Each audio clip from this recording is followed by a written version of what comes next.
All right, welcome back to Mountain View Homestead. This is Andy, and today coming to you from outside at the griddle.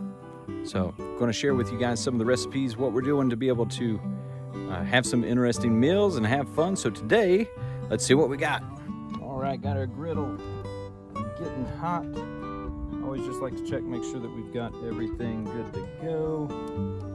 Did use this the other day, so it's got a little bit of still to clean up.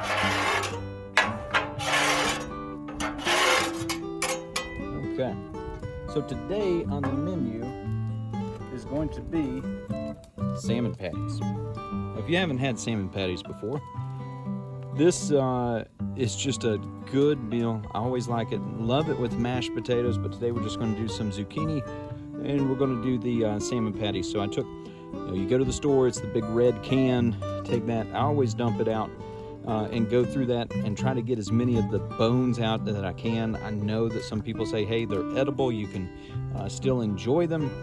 I don't want to chew on a little bit of a bone in there, so I go through and I kind of take my fingers and get that all cleaned up. Take out any of the pin bones that I can find, mix this then with mayonnaise, some DanO's green top. So that's what is in this. Just a simple, basic meal with that. I took the pieces of parchment paper here and took my spatula and just flattened that down between the two pieces of parchment paper.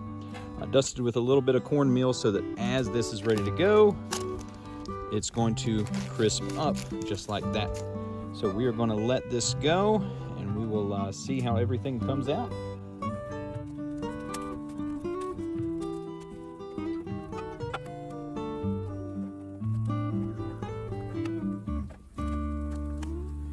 So I went over a few of the things that go in this. Like I said, this recipe, it made all of these ready to go. I did 2 cans, so 2 of the large red cans.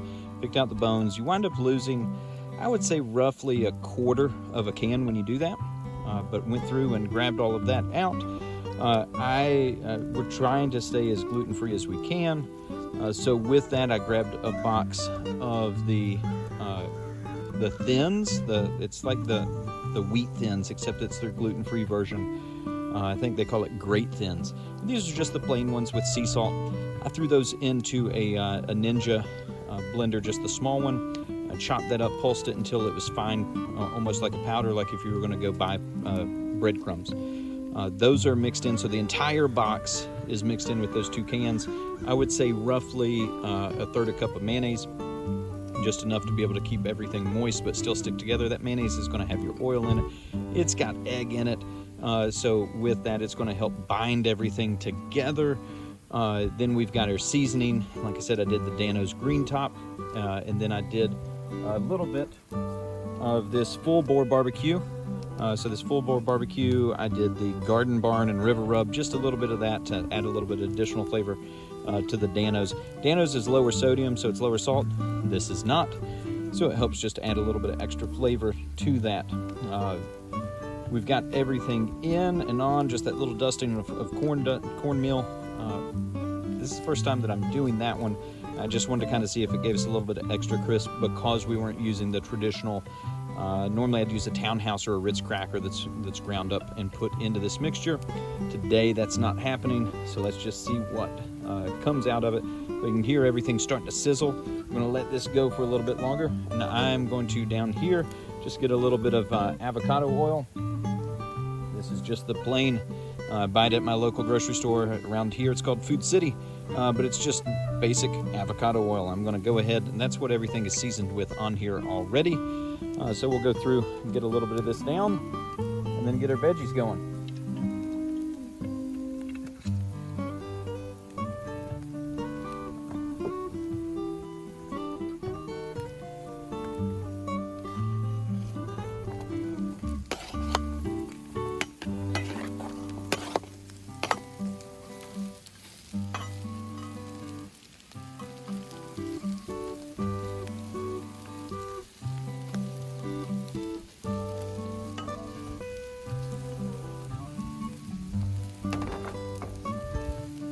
I'm going to let that get started. Go ahead and get it seasoned.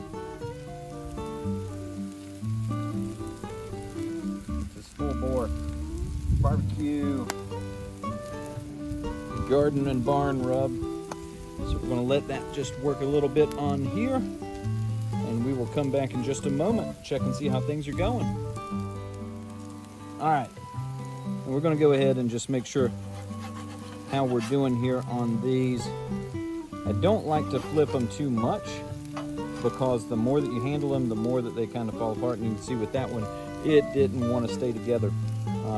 So might have needed a little bit more binder with everything, but I don't want to overdo stuff. So I'm going to let it go just a little bit longer based upon that one. Those were the first two that we put on.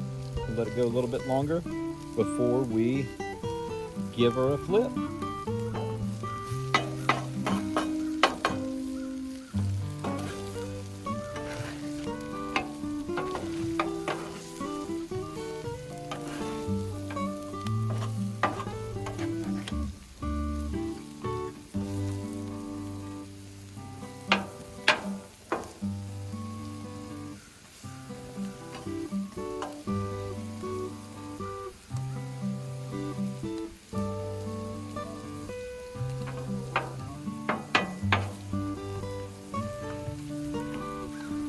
Now, why do we cook so much at home? Well, number one, we're a family of 5. That gets kind of pricey when you go out to eat. I work during the day as a financial advisor, and I try to be a good steward of our money, so that makes sense why we would go through and pay attention to what we're spending with eating out. Number 2, well, family of 5, you're eating out, you're trying to be a healthy family. That's one of the reasons why we keep a large garden. You want to know what's actually going into your food. If you've ever made bread at home, you know it's just a few basic ingredients.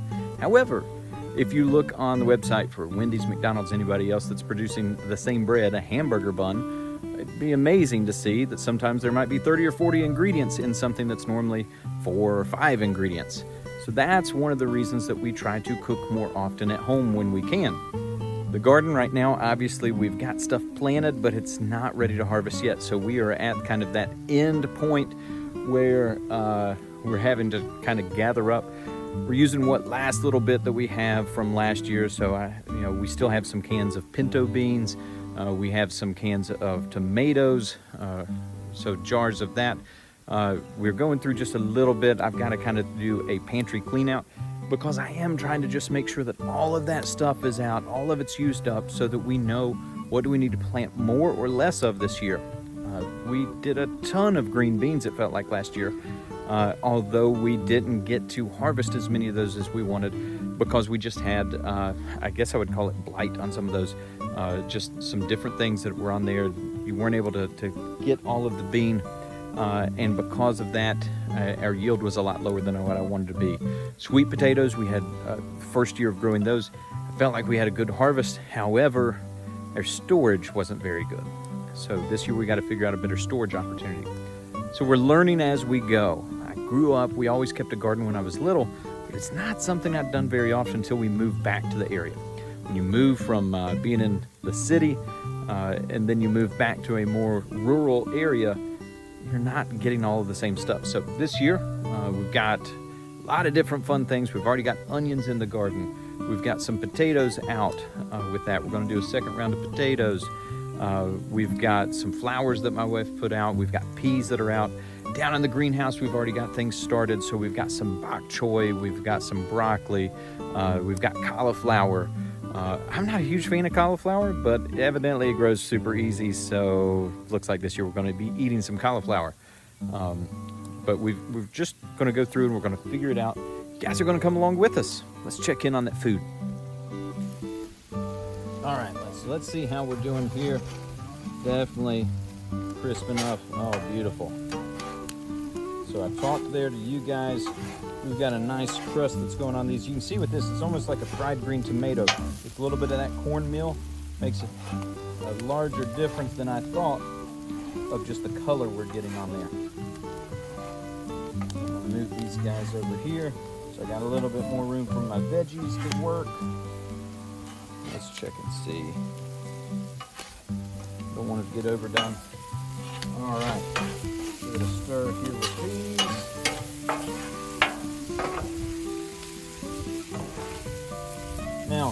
down below, do you guys like to cook at home? Do you have some go-tos? Are there some family favorite recipes that you guys always like to cook? I know for my mom, she always liked salmon patties because her dad liked salmon patties. I don't really remember the first time I had them as far as when I was little, but I do remember this is one of the first meals that my wife cooked for me before we were married. I was working. She came over to use the kitchen while I was away at work. She cooked a big meal of salmon patties, left them up, wrapped in the fridge with a note on them, locked everything up, and when I got home from work, I had salmon patties. So I am super happy. It always makes me think of that whenever I'm eating these. Of course, back then, you know, years ago, it's before you're worried about what you're eating, so it's the salmon patties with a big thing of mashed potatoes, and you had green beans. Now we're trying to be a little bit on the healthier side, so the mashed potatoes get replaced by zucchini. That's all right. It's still the memory of everything with that. So Sarah being able to do that always makes me think of it anytime that we have salmon patties. Whether it's me cooking them, her cooking them, doesn't matter. It's just an enjoyable thing with that. All right. Now, this is my secret weapon when it comes to cooking out here with the Blackstone, and it is just a basic lunch tray. I have a friend that uses these as well, and when watching him cook that he always used these, we wound up at a yard sale, and they had a big package of these for like $5. And I think that it had 20 of them in there. So I've got a bunch of different ones. I've got these in rotation. The rest of them are in storage, and they're ready for when these go bad, or if somebody needs one, I'll wind up giving them one. But we're gonna go ahead and take these guys off of here. I think we're ready. Now, I'm gonna spread them out, again, because I can. I don't have to stack them up. And the reason being, I don't want them to steam and get soggy and lose that crispiness.